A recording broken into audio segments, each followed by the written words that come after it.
ఈ కలియుగంలో కొడుకు పున్నామ నరకాన్ని తప్పిస్తాడన్నది ఎంత అబద్ధమో కంటే కూతునే కనాలన్నది కూడా అంతే అబద్ధముల్లా. ఇది ఎన్టీఆర్, ఏఎన్ఆర్, సావిత్రి, జమునల నాటి కాలం కాదు. ఆ జమానా ఎప్పుడో వచ్చింది. అనుబంధం, ఆత్మీయత అంతా ఓ బూటకం.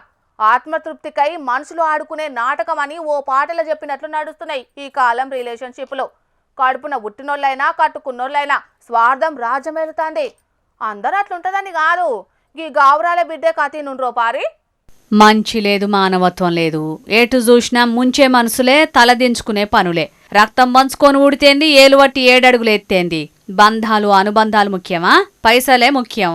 ఇదే ఈ కాలం ట్రెండు. అదే ట్రెండ్ ఫాలో అయింది డాక్టర్ బిఆర్ అంబేద్కర్ కోనసీమ జిల్లాలో ఇగో ఈల పెద్దబిడ్డే.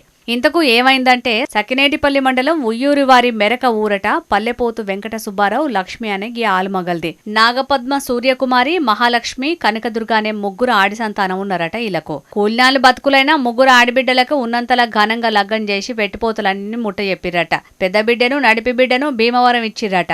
చిన్న బిడ్డను పెంటపాడుకు కోడలుగా తోలిరట. అంతా మంచిగానే ఉన్నది. కృష్ణారామ అనుకుంటా మంచిగానే బతుకుతారు అనుకునే టైంలా పెద్ద బిడ్డ మోసం చేయంగా అల్లా కల్లోలం షురువైంది కుటుంబం. 1.5 ఏడాది కిందటనట షిట్టేసిన అవి చేతికి రాగానే ఇత్తనని తల్లి పేరు మీదున్న ఇంటిని తాకట్టు పెట్టించి మరి 15 లక్షలు పట్టుకపోయిందట ఇంటి ఆయన తోటి కలిసి వచ్చి పెద్ద బిడ్డే. కన్నబిడ్డ అని ఇంటి తాకట్టుకు అయ్యవలు ఒప్పుకున్నారు కావచ్చు. కానీ అప్పులు ఇచ్చిన లూకుంటారా? వడ్డీలు కట్టమని ఒత్తిడి తెస్తే అద్దెకున్న ఇల్లు, వాళ్ళు నడిపే మెడికల్ షాప్ ఖాళీ చేసి పత్తకు లేకుండా జంపయ్యరట. ముగ్గురికి పెళ్లిళ్ళు చేసామండి, పురులు పోసాం, అన్నీ చేశానండి. అన్ని బాధ్యతలు తీరిపోయినాయండి.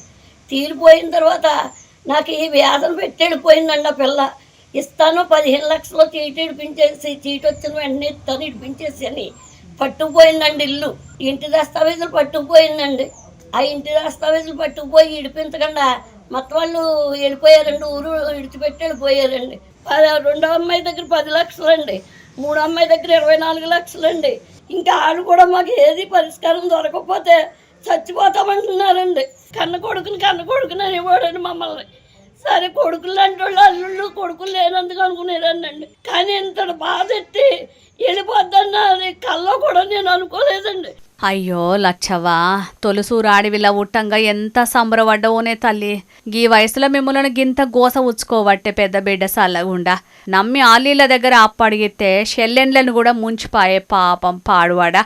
పెద్ద ఆయన మాటలు వింటేనైతే పానం ధరిత్తలేదుల్లా.